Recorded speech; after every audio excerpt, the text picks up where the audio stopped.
And good Thursday evening, everyone. This is John with Pure Adrenaline Fantasy Sports. This week, I am joined by Payo Time, LA Rams YouTuber. He's down on the bottom there. Over this way, I got Rye Cannon. He's got a Twitch channel.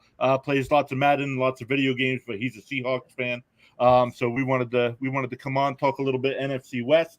I did invite a 49ers fan, but they were not able to come. But we were just getting some breaking news while we were backstage chatting it up a little bit. So let me add this to the stream here. And breaking, Seahawks signing DK Metcalf to a 3-year extension per Schultz report. I'm not too familiar with Schultz report. He is an NFL insider. Ryan, what do you think of your Seahawks getting the extension before training camp starts here? Honestly, as far as getting like new leaders back, people who have been on the roster, but people who need to carry on what the Russell Wilsons and Bobby Wagners are going to leave behind. DK Metcalf and Quandre Diggs getting re-signed in the same offseason is huge for the next couple years as we transition, because this year already seems like it's going to be bumpy. It looks like Geno Smith might be the quarterback going forward for at least the next season. So getting those keystones, and especially DK. DK is the most exciting thing that Seahawks fans have right now, I feel like. So especially for getting the stadium rocking and things like that, still DK is the thing that gives Seahawks fans life, even when the offense is going poorly or when Russell was hurt. DK getting in cornerbacks' faces is what gets the fans going and stuff, and that's just going to help the 12s for the next couple of years, because if they would have had to trade him, it would not have been a fun season. Yeah, agreed. Payo, as a fan of the Rams in that division, what do you think of Metcalf and those matchups with the Rams? Yeah, again, I think it was one of those things. I didn't put too much weight in the trade rumors for the Seahawks trading Metcalf. I think it really would have had to been a offer that would have blown them away. And maybe there is an argument that they should have traded him, but I actually think it's the right thing for Metcalf. I think it's the right thing for the Seahawks. You got to lock up your franchise players, and especially the ones that you draft and you can develop. So, he's still young. He still has so much potential as a player. He's explosive. He has the ability to take over a game. And Seattle, who's, they just traded away, their quarterback. They're kind of in need of playmakers, and DK Metcalf and Tyler Lockett, they're two of the best receivers in the league, on one team. And so I think the Seahawks kind of had to get this deal done, and it was more a matter of time. I am a little surprised in just the sense of it's a 3-year extension. I'm really looking, obviously that's a lot of money, and congrats on him for getting that, highest ever for a wide receiver. I'm just curious, I would love to know, is there a no trade clause to it? I'm looking for more details to come out, and I'm sure in the coming days we're going to know about it, because if things started to maybe go downhill in Seattle, that's a star player that maybe he would want out. But I wanted to congrats, Ryan. Happy for you and all the Seahawks fans. It's always fun when your team signs your favorite players. And it does say here Metcalf agreed to terms on 3 years, $72 million extension, $58.2 guaranteed. Gets $30 million signing bonus, highest ever for a wide receiver. Mm-hmm. So, good stuff. I would say maybe that's why he only did 3 years, though. So, with the what would be the right word? The uncertainty. There you go, at the quarterback position. Mm-hmm. That's a good point. Yeah. Yep. MRFNM says if DK got $60 million, Debo gonna want 70 now. Yeah. That puts even more pressure on the Niners. Wow. Right. Agreed. So great breaking news here. Doing the NFC West tonight, and we get NFC West breaking news. So that's great.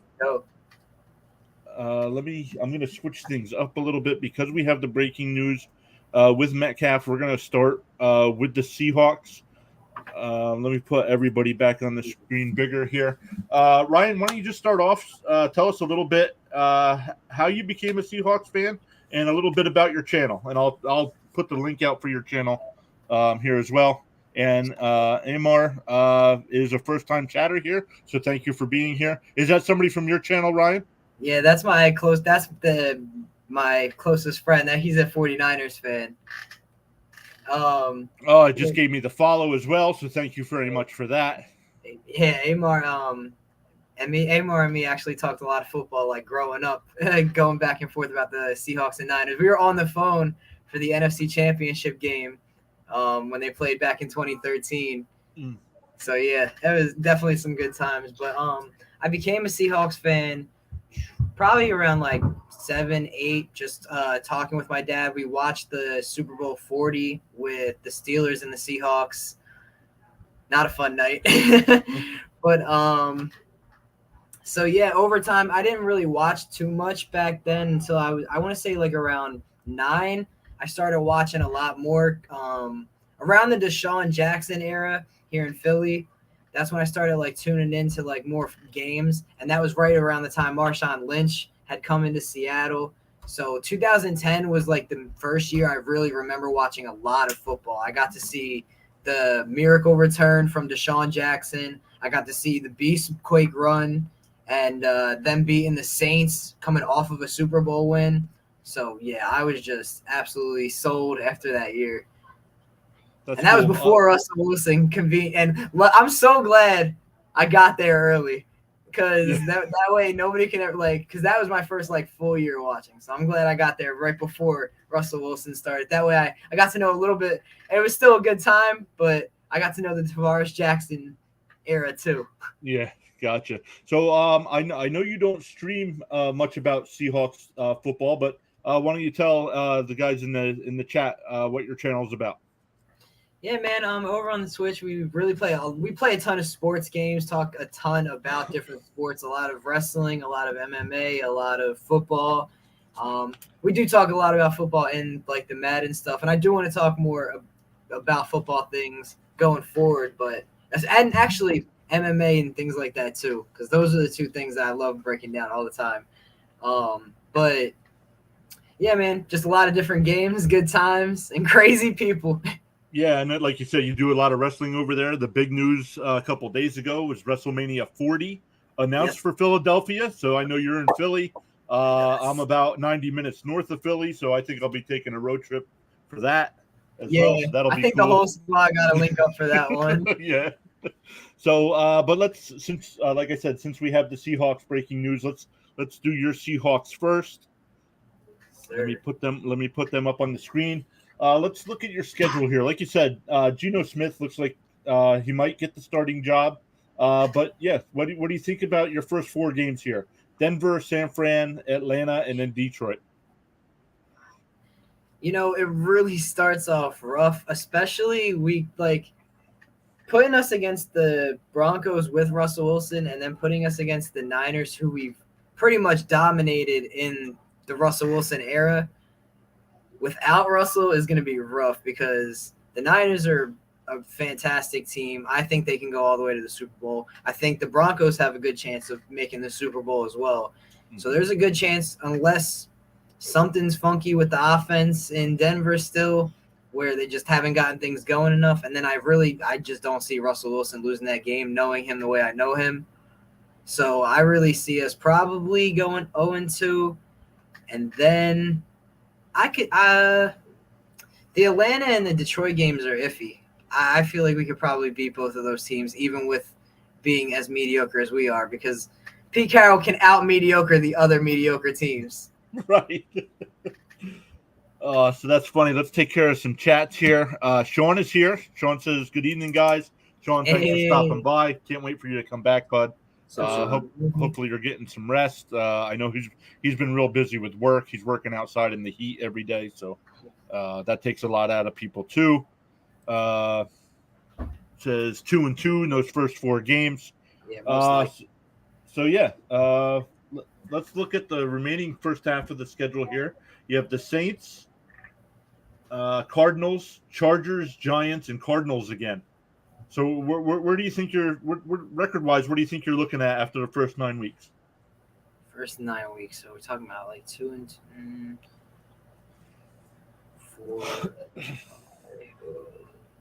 I want to say like maybe like 3-6, maybe 4-5 if we get a couple lucky breaks. The Saints and the Giants are iffy, and I feel like maybe we could steal one from the Cardinals. But other than that, especially because the Cardinals won't have D-Hop early. Right. Yeah, week 6. That's going to be right on the edge of there when Hopkins is expected back. So, So maybe if we can catch him if he comes back. we're talking 4-5 here. So what do you? If I were a Seahawks fan, I would definitely take 4-5 out of those first 9 games. I mean, if we finish 5-4 or above, don't come talk to me. I'll be jacked. So the second half of the schedule, you kick it off with Tampa Bay, but then you get your bye week, and then the Raiders, and then your first matchup with the Rams in Week 13. Your thoughts of Tampa Bay, and then the couple games after the bye. That's a setup for disaster. Going into the bye, coming off the Tampa one, I don't see us doing well in that unless our offensive line shocks me. I mean, new running back, new offensive tackles. It's week 10, so I just don't see that going well at all. And then off the bye, Derek Carr, Devontae, the defense, yeah, I don't see that going well at all. That could be right back. Yeah, that could be right down to like 4-8.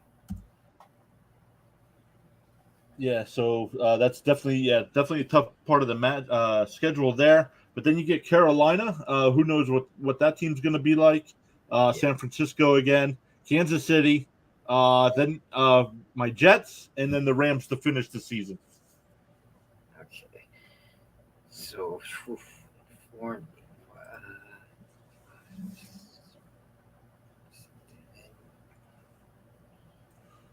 we'd be lucky if we don't lose 10 games.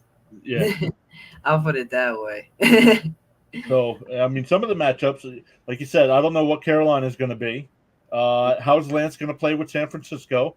Mm-hmm. Kansas City should be a powerhouse. Have no idea what my Jets are going to be. And then the Rams game. Then the Rams. I think the Rams are the worst team in that division, right? Hey, we really joke about that, John. So, I mean, if you guys really were to go 7-10 in a rebuilding year, that would not be too bad. Yeah, 7-10 is probably right. Yeah, but who knows? Carolina has a sneaky good D, but who knows what their offense is going to look like at that point? It could be in shambles and I feel like no matter what, the Seahawks are going to have an identity. That's the difference between them and the teams that I'm talking about when I talk about the Falcons and the Lions and the Panthers. They're going to go into those games and not know what they're going to do, trying to figure things out. And I don't see that Pete Carroll's not going to be doing that. He's going to be running the ball, and trying to play the same defense he's played for years. And if it works, it works. If it doesn't, it doesn't. Right. So it's bad for draft pick though if you're actually rebuilding. Yeah, 7-10 would be pretty bad. But we still have Denver's too if we really wanted to trade up. And it's Geno Smith. Like I said, it's going to be an iffy one, and that's with us winning a couple of division games that are iffy. It could be way worse. So let's look at some of the players and the stats we have projected here. Geno Smith and Drew Lock, I almost have even stats. That's because right now we don't know who the quarterback is going to be. Who do you want it to be, and who should it be? So I'd rather it be Drew Lock, even though I like Geno Smith a lot more. Geno Smith will probably get us more wins. So I guess who should it be depends on your philosophy for this year. If you want to watch, I mean, honestly, it probably should be Drew Lock no matter what. He was a part of the Russell Wilson trade, and we know who Geno Smith is. If Drew Lock is something different than what you thought he is, and now's the time to see it. And even if he's bad, like Amar had just said, the worst thing that can happen is that we get a better draft pick from it. or you could trade for Jimmy G. Yeah, no. Nobody knows my hatred for Jimmy G like this man, Abe. You can keep him forever. So let's look at your running backs here. Unfortunately, Chris Carson had to announce his retirement. So I had to take him off the list here, but so I'll have to adjust Penny and Walker. I think their stats will go up from those missed carries. But are they going to go with a split committee, or will one of these guys be the workhorse? It's really tough to tell with Penny. Penny is such a question mark at all. It's like that's been one of the problems, honestly, with the Russell Wilson final 4 or 5 years is Penny and Chris Carson being your two star running backs or whatever you want to call them.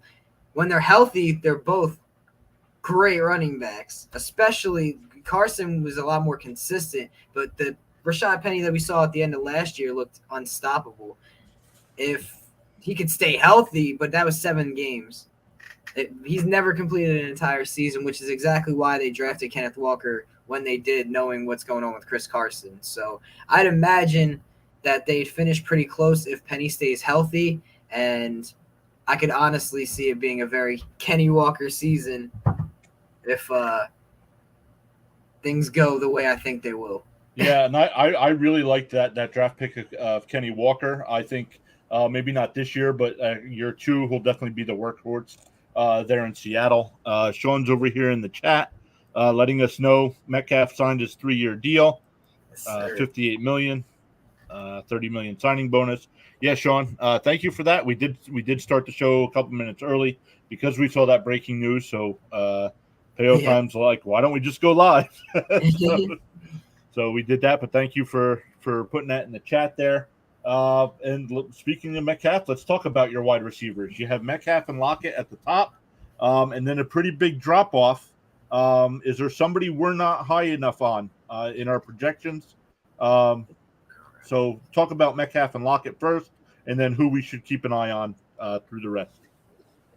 So, I mean, obviously a lot of this will hinge on the play styles of Drew Lock and Geno Smith and who ends up in the top position. One thing I would definitely keep an eye on if you want Tyler Lockett in fantasy or if you're expecting Tyler Lockett to have a great season is the way that they looked, Geno Smith and Tyler Lockett's connection and Geno Smith being the leader right now, it looks like, as far as the competition goes, they didn't look like they had a very good connection. DK and Geno seem to really connect. So that's something to watch out for if Geno ends up getting the starting spot. DK and Geno seem to have a really good connection, but Lockett and him really didn't get it going for 3 straight games. And yeah. But the rest of the guys, are you high on any of those guys? Eskridge is such a question mark. He only really played 2 healthy quarters, it felt like, before he got badly concussed by somebody on the Colts team. I can't remember who, but he had a bad concussion, and it took him out for over half the season. So it's really hard to say what D. Eskridge is. Freddie Swain is a 5 or a 6. Penny Hart, I don't even know how. Special teams is how he makes the roster consistently. Cody Thompson experiment got to be done. He's a practice squad rider. Anytime he has been called up for a game, I don't even think he's gotten a single catch. And then the 2 biggest question marks are Goodwin and Bo Melton. If Bo Melton could really emerge in this offense as something, I feel like, because it's really there for the taking, especially, like I said, with Eskridge not doing almost anything. And then Godwin as a track star, it should be fun if he could do anything, but I feel like that's almost every team that's picked him up since San Fran.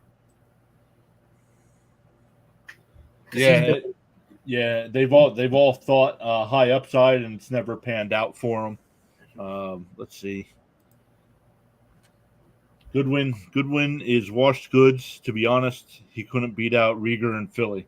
Man, yeah, that's bad. That's bad. That's how I'm feeling about it. I mean, Rieger's going to have the up anyway because he got drafted there and stuff like that, so they're definitely going to be willing to give him more of a shot than the guy in his 30s, but Either way, I mean, he was in Chicago too. He had a couple different stints in spots. I'm not excited about anybody except for maybe Bo Melton there. Swain is solid, but he's no better than a 4 or 5. Gotcha. So your tight ends, if you get Fant back in that trade, and then Will Disley, Colby Parkinson, and Tyler Mabry. Fant, I really like Fant. He's a guy I would only use as a backup in fantasy. But yeah, your thoughts on getting Fant in that deal, and what are your expectations for him? Yeah, I'd 100% say the same thing. I wouldn't draft Fant too highly because just the Seattle offense with Pete Carroll, I've never seen them really utilize tight ends to the best of their ability. So that's one thing I'm worried about with getting a big name tight end of all things in this draft. It kind of gives me like PTSD to Jimmy Graham a little bit.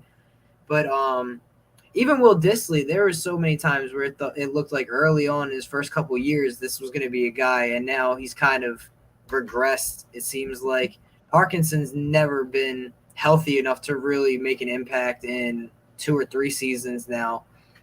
So just a lot of question marks, I think, at the tight end position behind Noah Fant. So it's really going to be on him. Yeah, and then Jason Myers at kicker. He was on the Jets a few years ago. I was a little disappointed when the Jets let him go. So quality kicker there. I'm not sure where he'll rank right now. We have him pretty low in our fantasy rankings just because we expect Seattle to be a bad team and not score many points. So that's why we have them low there, as well as the Seattle defense. But yeah.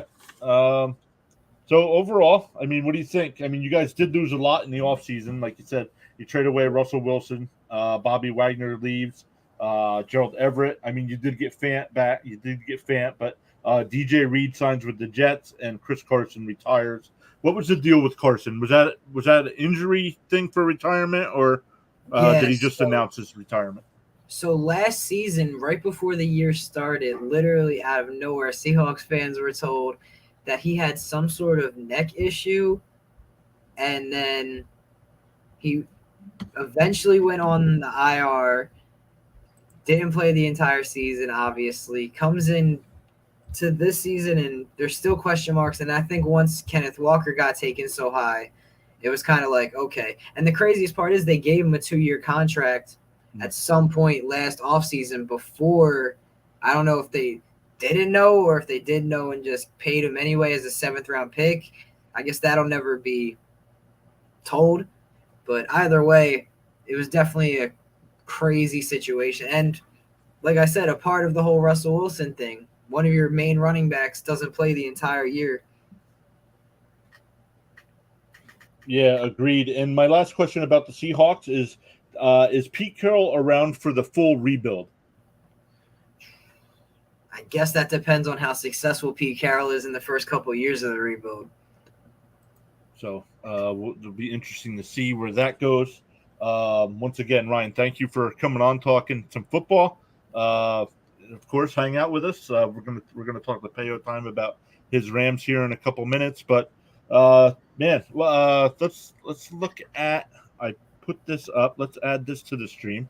You end up with the Monday night game to end week 1. So what games are you looking forward to on either Thursday or Sunday? That's a good question. Scoping out the whole thing. I'll definitely be interested to see what Pittsburgh looks like this year. They'll definitely be a team that I'm like watching for the first couple weeks to see how the quarterback situation progresses. Trey Lance's debut, I'll definitely have my eyes on, obviously. I think if you're in the NFC West or even really in the NFC, you would be stupid not to worry about the Rams, or not worry about the Rams, worry about the Rams as well, but worry about the Niners just because of how good that defense is. If Trey Lance is what the Niners clearly think he is, then that's an issue for everybody. Mm-hmm. And then other than that, anything? Oh, Chiefs and Cardinals will be a good one. Yeah, Chiefs and Cardinals will be a good one. I know Peo Time will have. Well, he'll be in the Meadowlands, so I don't know where they'll be able to watch that game after the game. But man, yeah. So let's switch back over to nope, not that one. Not that, not that one. This one. So we have Peo Time here, LA Rams YouTuber. I did put his link in the chat as well. But Peo, why don't you talk a little bit about how you became a Rams fan, and then a little bit about your channel. Yeah, so I'm a Canadian, and in Canada, when you become a football fan, you kind of have, there's not so much the geography influence into it because we don't have an NFL team in Canada, but I grew up. My family's a football family, and we would go to church on Sunday and then watch 9 hours of football together, and it was awesome. And you eat food and just you laugh and you yell at the TV all day. Right. Amazing. And then in the year 1999, I was a wee little lad, and just the Rams. There was a guy named Kurt Warner. Some of you are familiar with them. There was a guy named Marshall Faulk, Torrey Holt, Isaac Bruce, and this was it was a fun team to watch. Called the Greatest Show on Turf was their nickname. The '99 Rams, and seeing them go from losing their starting quarterback just before, like literally in preseason, just before the season started. And then their third string quarterback, Kurt Warner, gets named the starter. And you're shocked. And then you find out like this guy was stocking grocery shelves just a couple of years prior. And it's hard not to fall in love with a team as a little kid. And that's the story of the year. And he goes on to win MVP. He wins the Super Bowl. And it was just, in general, like that story was awesome, amazing. But the team was a really fun team to watch. And so I've been a Rams fan ever since. And my brother, who is an avid 49ers fan, so we have a fun rivalry in our house. I remember he's a lot older than me, and he told me, he's like, hey, if you pick the Rams, they're your team for life. You don't want to be a bandwagon fan from jumping from team to team. They are your team. And I was blessed to have a family that impacted. My other brothers, he's a Falcons fan. My sister's a Saints fan. My dad is a Cowboys fan, and my mom is just a fan of everybody because she's a sweetheart. But I was like, okay, the Rams are my team. They are my team. And that was a great choice early on in my life. There's been some years where it was hard, but they were still my team. And I love the Rams. It's been fun. And even like the Rams-Seahawks rivalry, they've had some great games over the years. Even when the Rams weren't necessarily that good, they've always played, their division tough. And I'm sure Ryan could say there's been some frustrating losses for the Seahawks. I've stuck with the Rams ever since. And then it was a couple of years ago, the Rams lost to the Jets, and I made a reaction video, and I made it for my friends, but it ended up getting some views. I was just so ticked off, and I put it on the internet, which is always dangerous. And then I kind of kept doing it, and I was like, I really like doing this YouTube thing, this content creator thing. I learned a little bit about live streaming and video editing, and just it's been a lot of fun. And last season was my favorite season of being a Rams fan, even without them winning the Super Bowl. It was so fun. And the fact that they won it, that just was the icing on the cake, the cherry on top, all of the good stuff that you say about that stuff. They won the Super Bowl. I'm still on a high. The LA Rams are still Super Bowl champions, and I'm just so thankful on so many levels. Because when they won it as a little kid, I think I didn't really appreciate it, like when I was a little kid in '99. But now that I'm a fully grown man, and I realize what it takes for a team to actually win the Super Bowl, I appreciate it so much more. Yeah. Yeah, and you talked about posting that video about your Rams losing to the Jets. Believe me, Jet fans were upset we lost to the Rams as well. We wanted to be in the Trevor Lawrence sweepstakes, and that pretty much took us out of it. So we were pretty upset for that too. But yeah, I met you last year before the season started, and watched a lot of your content. So guys, make sure If you're just hanging out, watching some football on a Sunday, put Payo Time's channel on.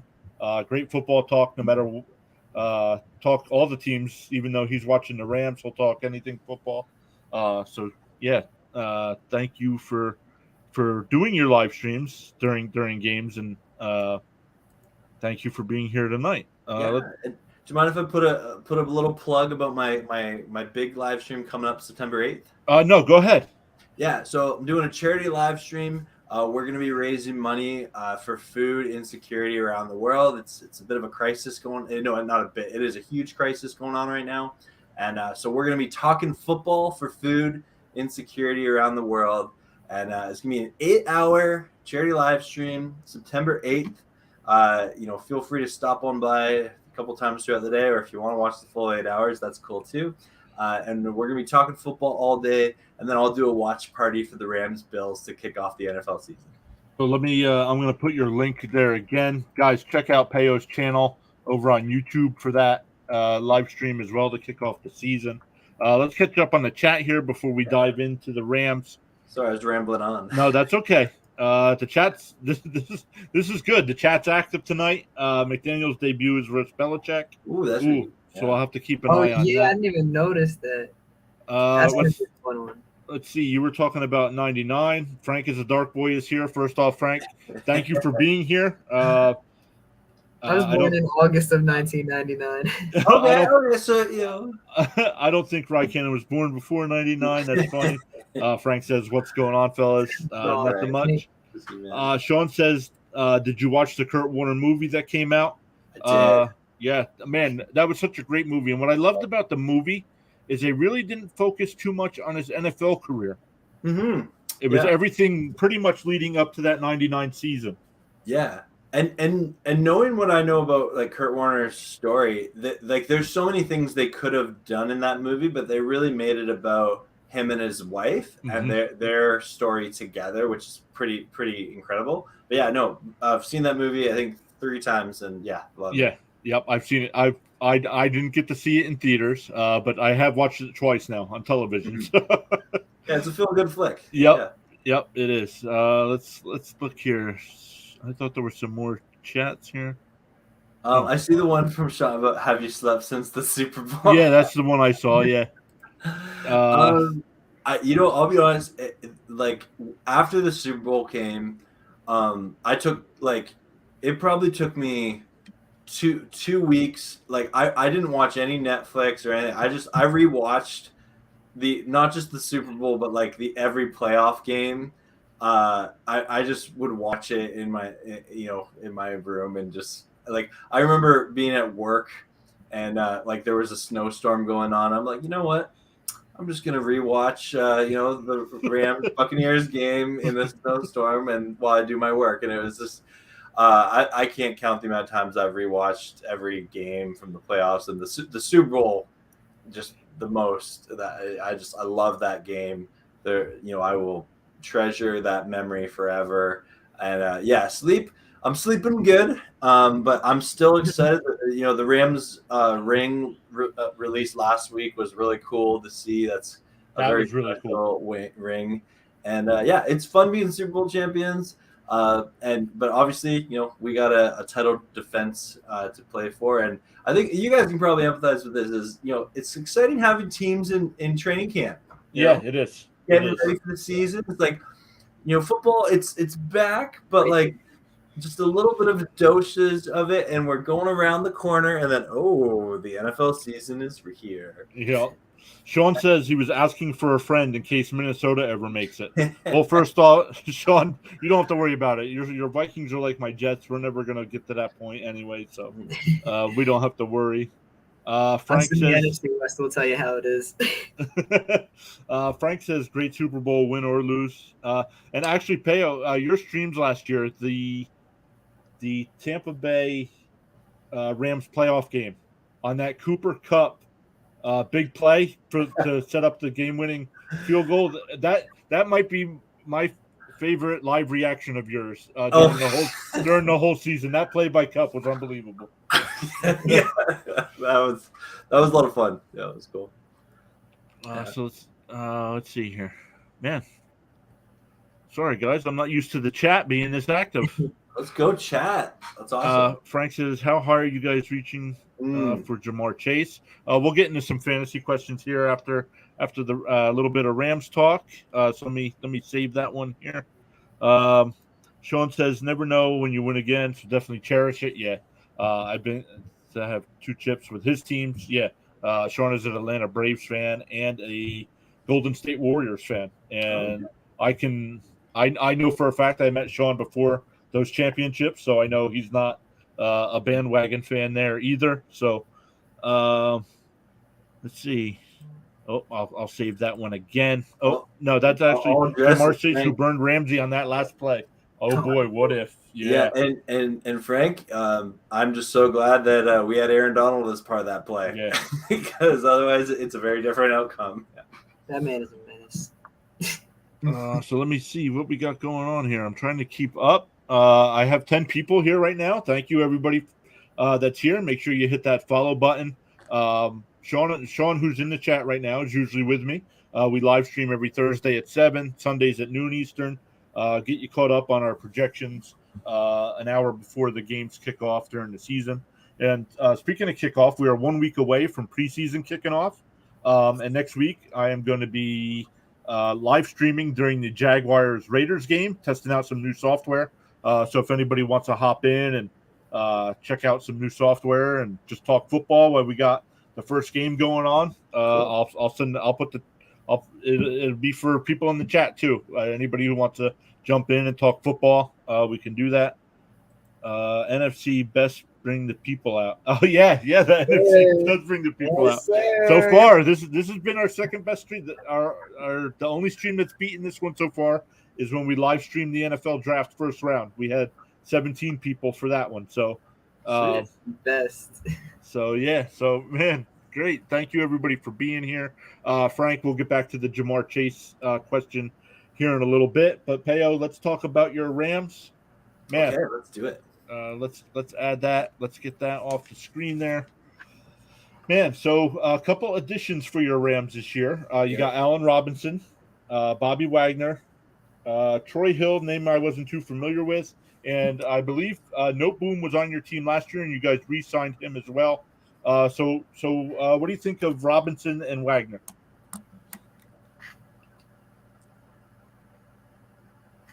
Oop, did I lose you? Did I lose you guys? I'm still here. Yeah, like, so I love what the Rams are doing this offseason. We still have a large chunk of our core there. We did, 1 2 testing 1 2. Yep, we hear you now. I hear everything okay. I'm good. That's all right. Take a couple minutes, check it out, see what's going on. 1 2 1 2. Hello. Yeah, yep, we can hear you. There you go. It's coming back a little bit. Sec. We good? All right.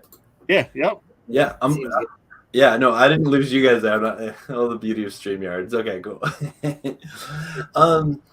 So I think that a lot of great additions by the Rams this offseason.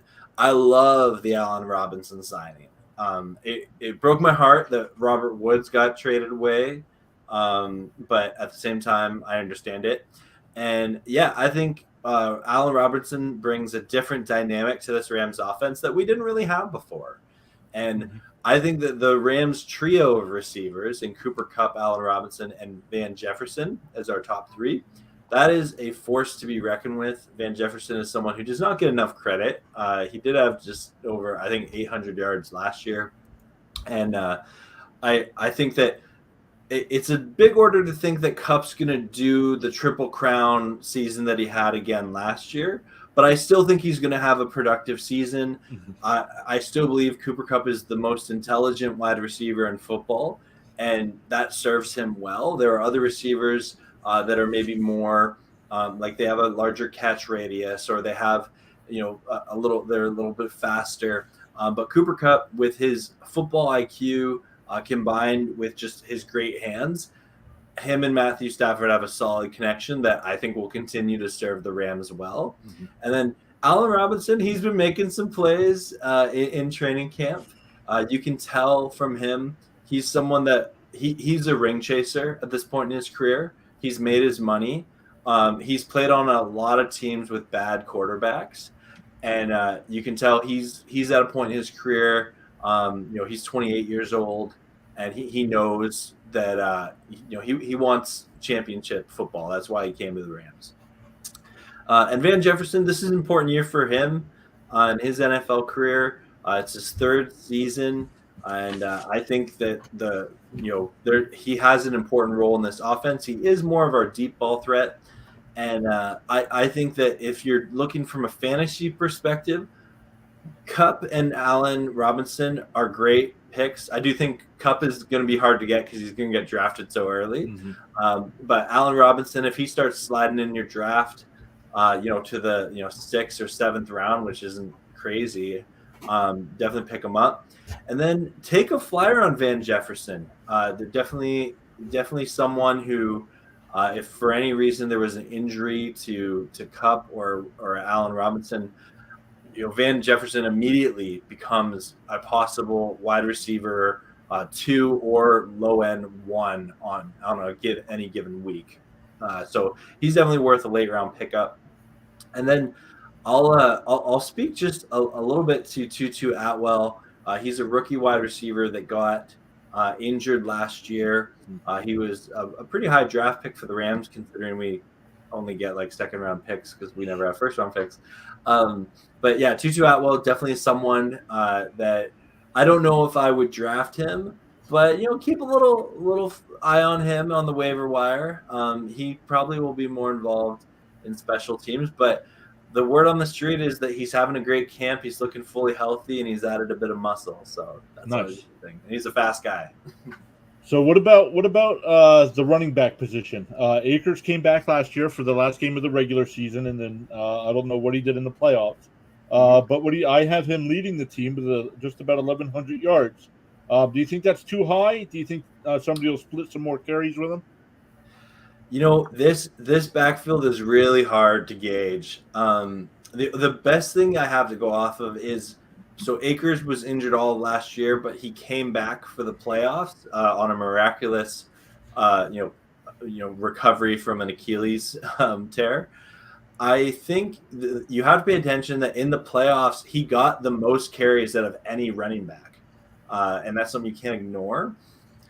I do think that both Darrell Henderson and Cam Akers, whoever the hot hand is, will lead this backfield.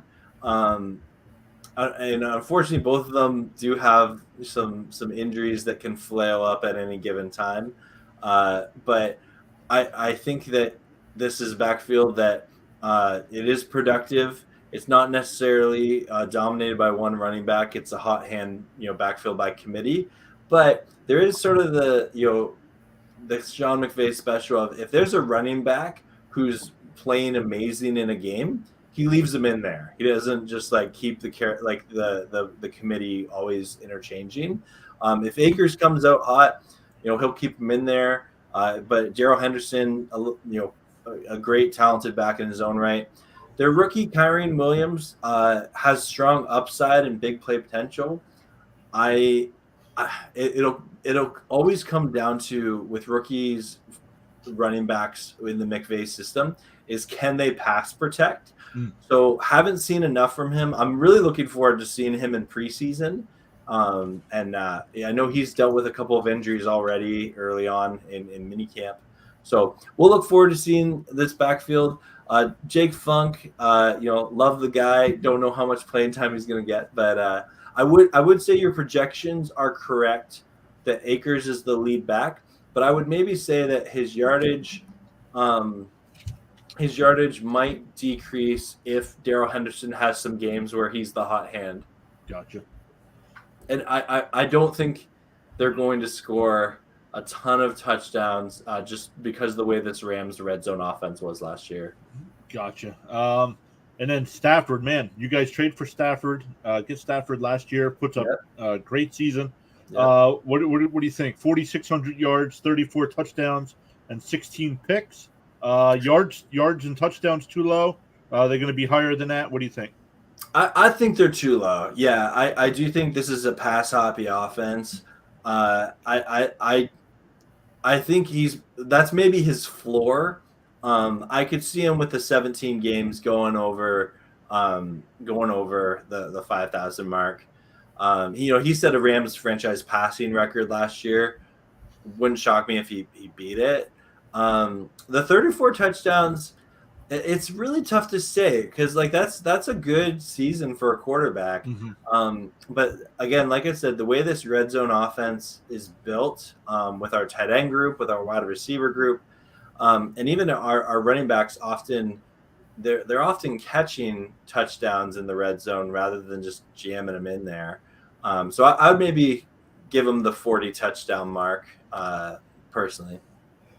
Okay, we'll take a look at that on our end to see where we should adjust. Now, the tight end room, man, I couldn't believe it. Right now, I have the Rams having 6 tight ends on that roster. Not to say they're going to keep them all, but Higbee coming back from injury, he was a disappointment for me last year in fantasy with those injuries. But yeah, he's back this year. And after Higbee, who do you like in that tight end room?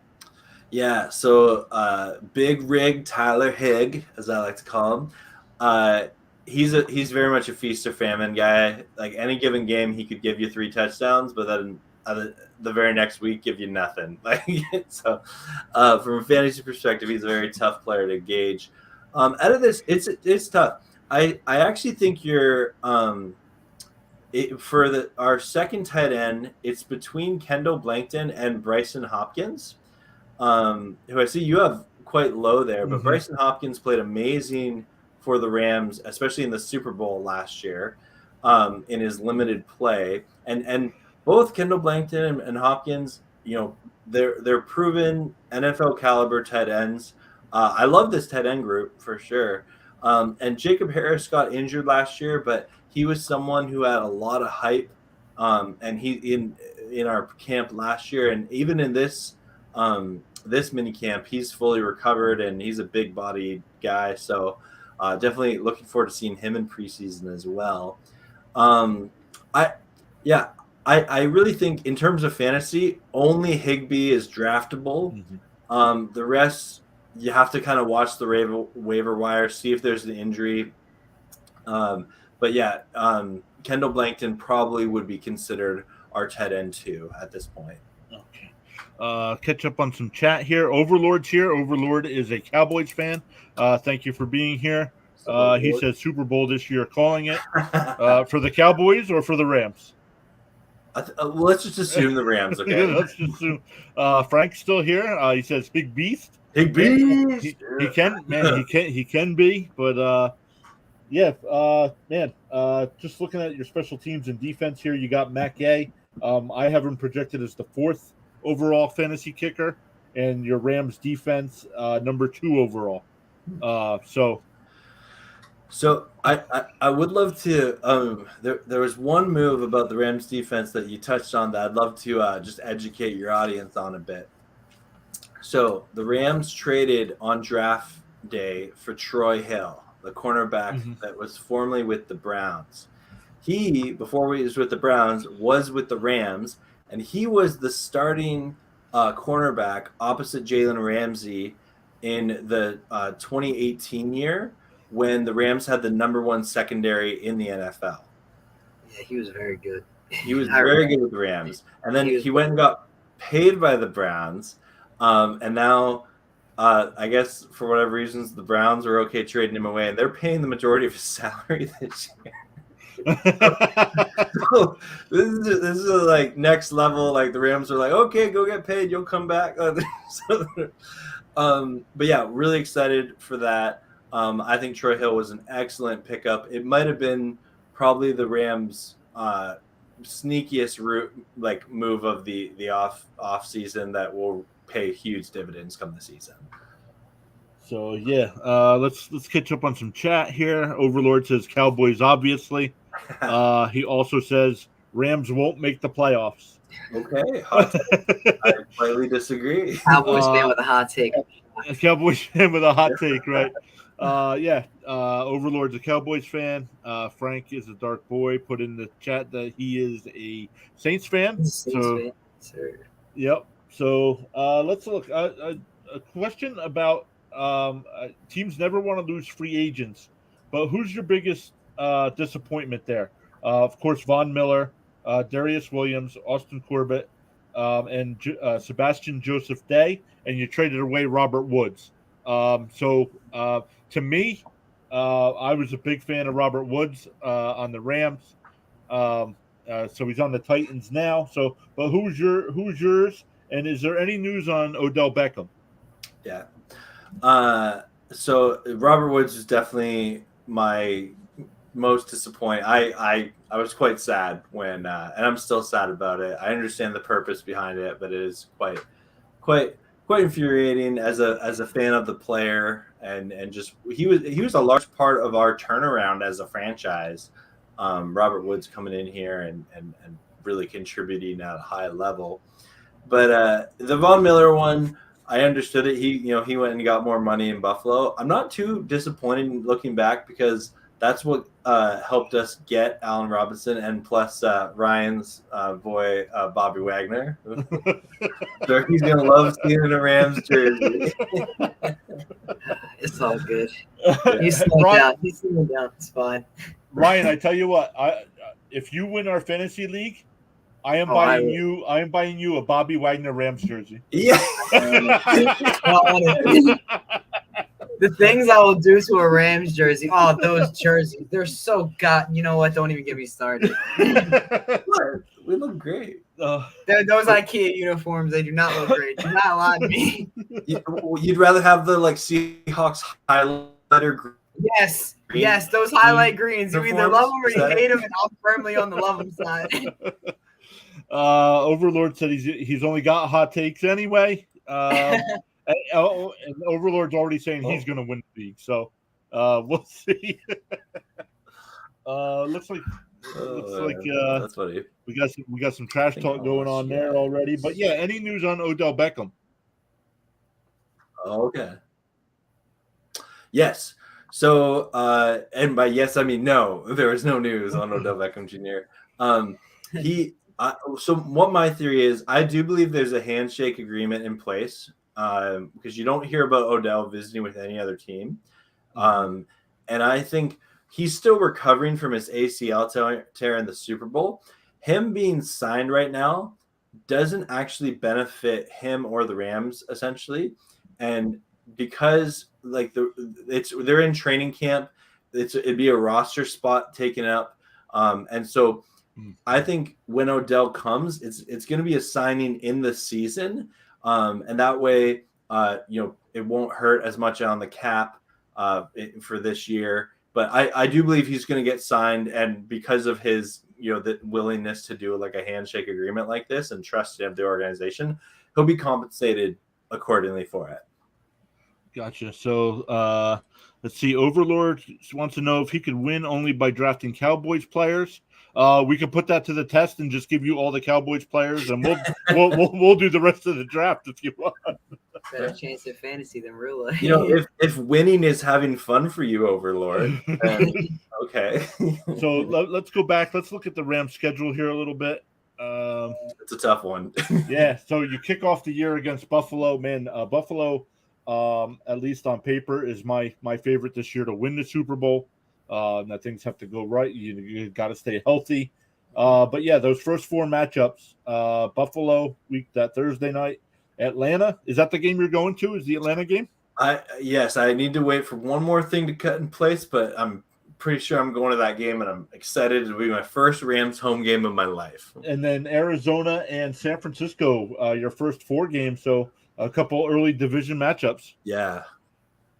So I actually think in this schedule, between week 2 and week 11, those are all NFC games, and 4 of them being NFC West divisional games.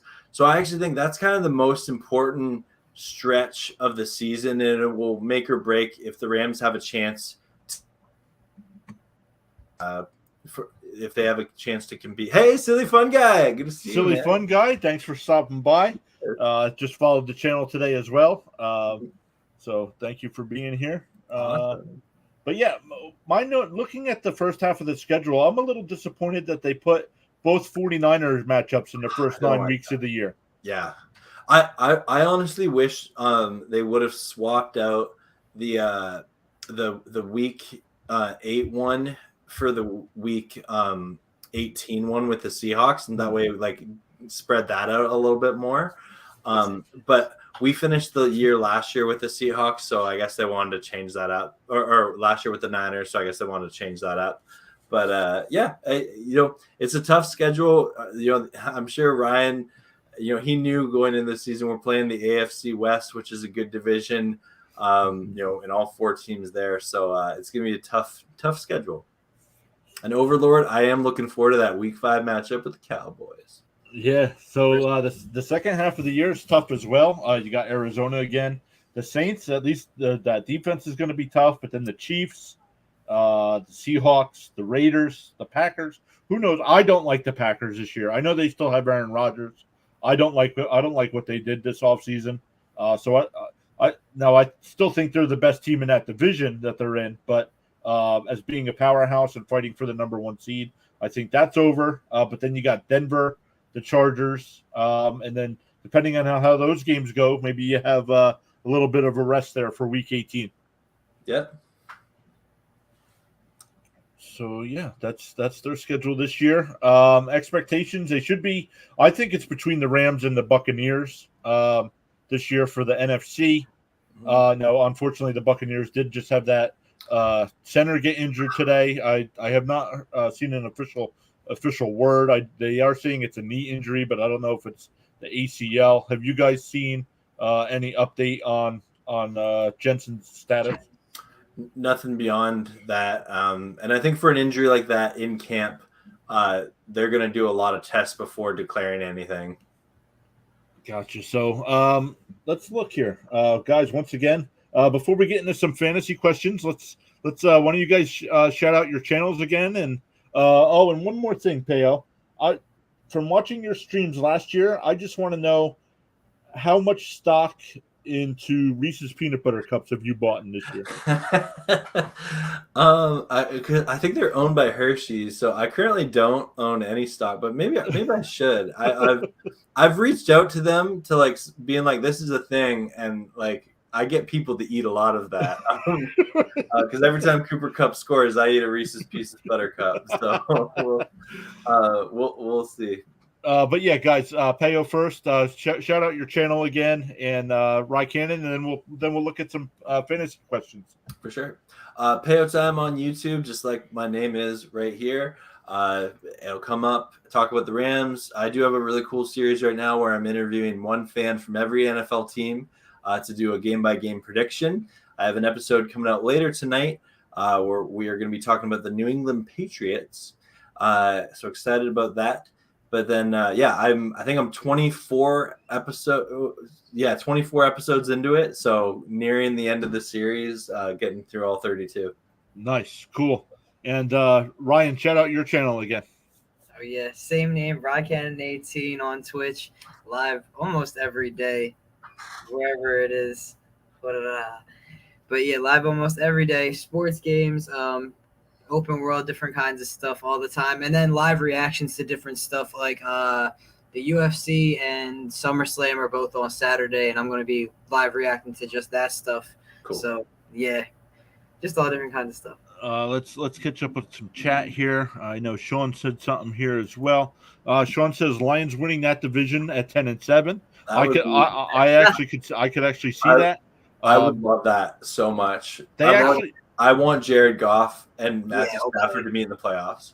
They actually had 8 games last year where they lost. The game was decided by 7 points or less. Yeah. So if they can turn that around, they were 2-6 in those games. So if they can turn that around, they could easily get to that 8-9 win plateau as well. Silly Fun Guy says Rams 14-3, making another Super Bowl appearance. 3, I don't know. I'd have to actually take a deeper dive into the into the so That's so move. So are you doing an episode of Move for the Rams? They were episode 1. Oh, they were episode 1. Yeah. Okay. Yeah. But no, a silly fun guy. I agree. 14-3 is realistic.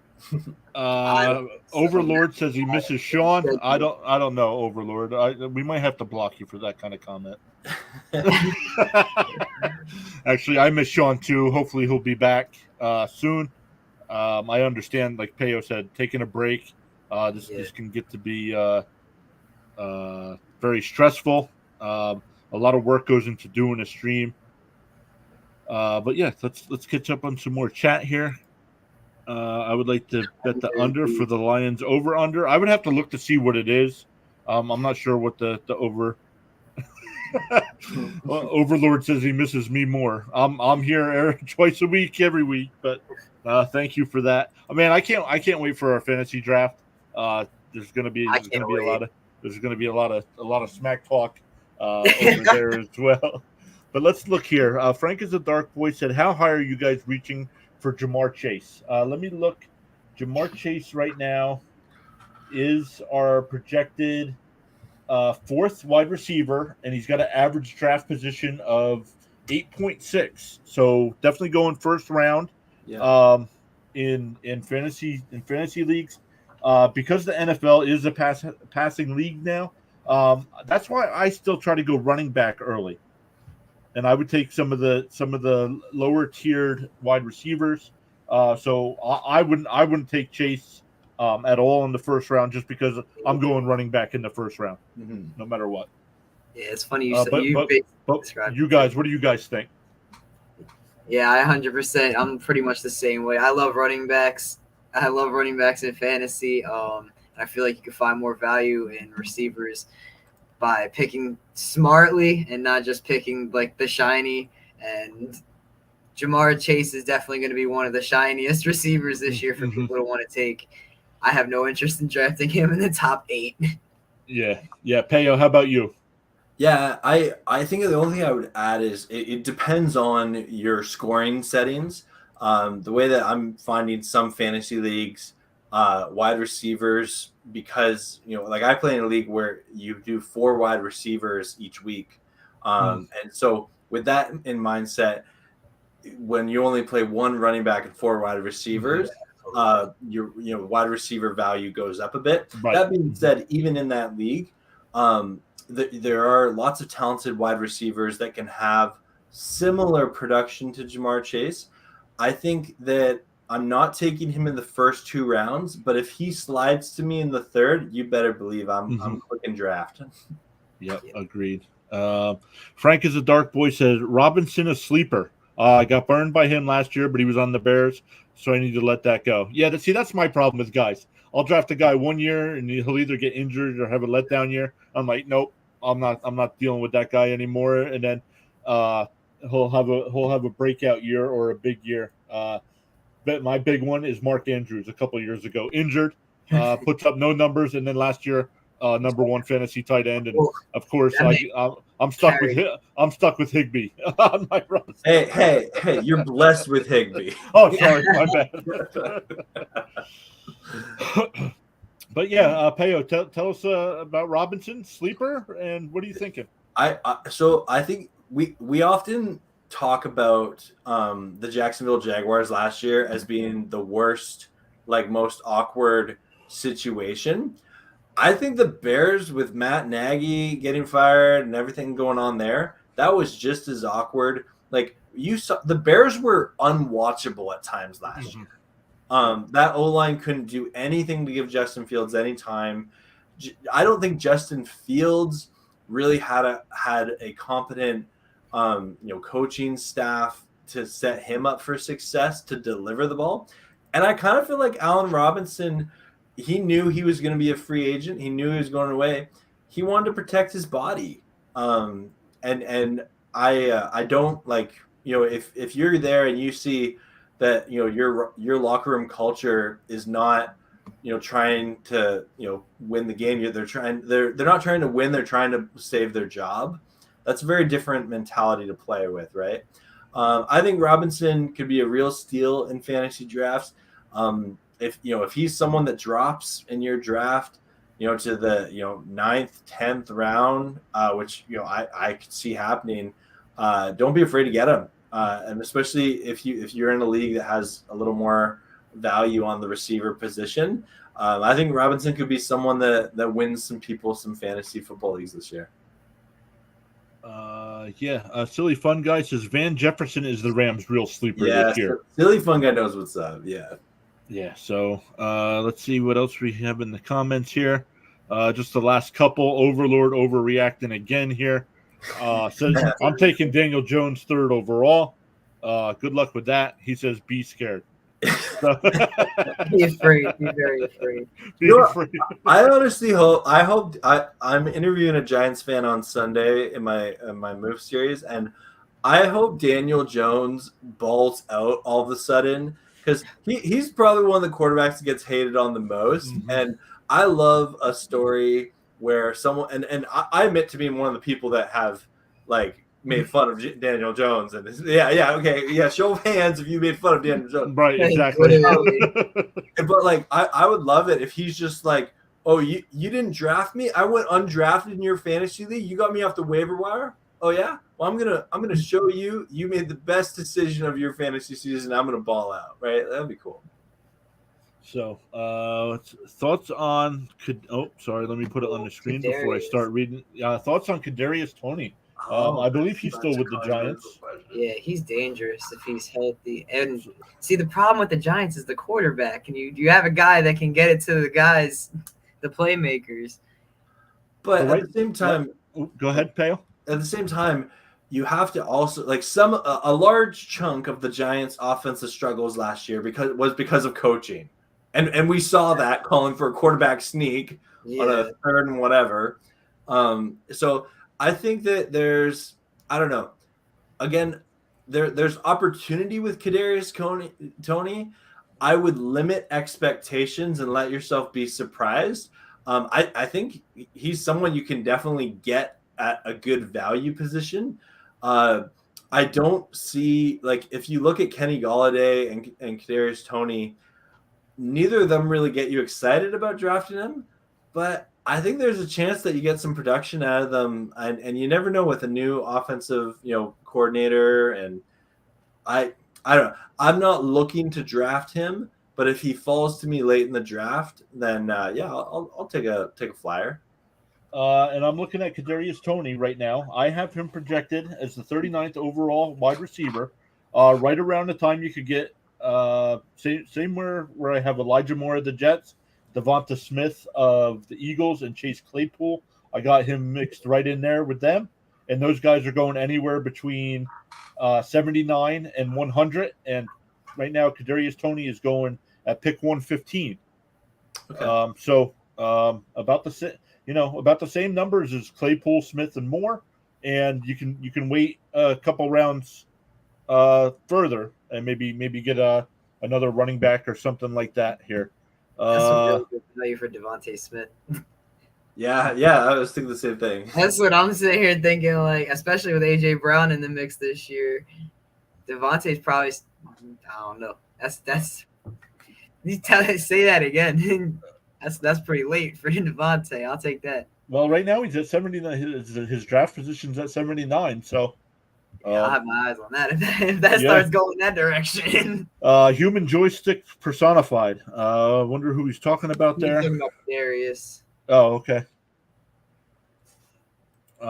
He says, I think Elijah Moore the best of that list you just mentioned. Yeah, I don't know. I do like Smith as well. I don't like Claypool at all. I know Claypool's high on himself, which, you want athletes to be high on themselves, but his production has said otherwise.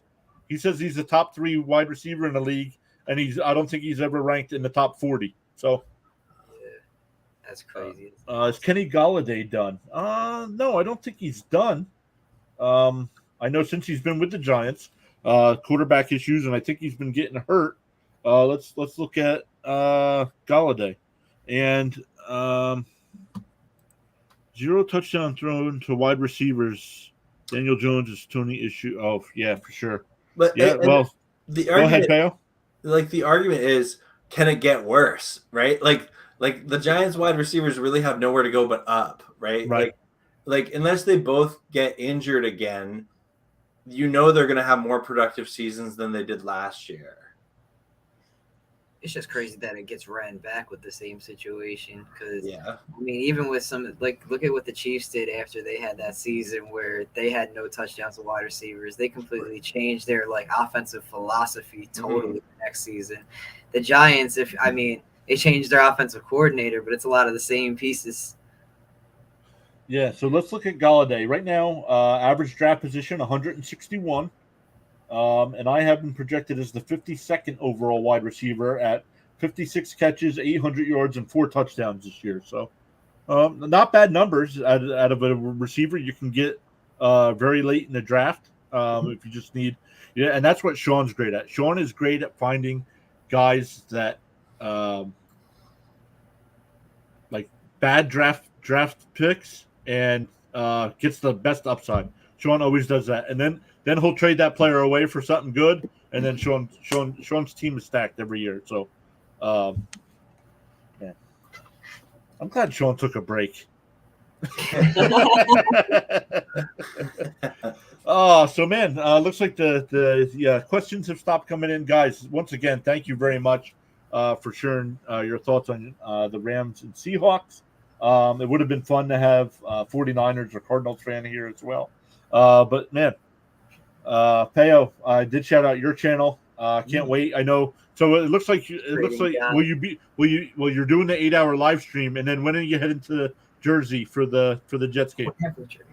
Yeah, so I have a crazy. So September 8th, I'm doing the 8-hour live stream, and then on September 9th, I'm going to New York. I'm gonna hang out there for a bit, and then going to the Jets Ravens game, and then the plan is to fly from New York to LA to go spend some time in LA, but then go check out the Rams Falcons game. So okay, then you'll be back live streaming for week 3. Yeah. Perfect. Sean is here. Sean's saying he's the trading god. He wins every trade. He says every trade. Well, apparently Sean's not watching the live stream too much because he says, "Did you see my comment on Bobby Wagner a little bit ago?" So I believe we did talk about Bobby Wagner. He's gonna look so good in those Rams threads. Disgusting. So yeah, Rye Cannon, thank you for being here as well. You got any live streams coming up either tonight or the rest of the week?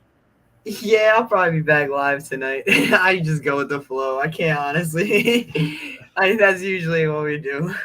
Just do it whenever. But yeah, I'll probably be back live tonight. If not, tomorrow, hopefully before work. Awesome. So guys, once again, thank you very much. I will send you guys the links to any of our live streams if you guys ever want to hop in and just chat football. So we'll see you over on your streams. Awesome. Thanks for having me on, Sean. And Ryan, it was great meeting you. It was great meeting you, man. See you guys. Yeah.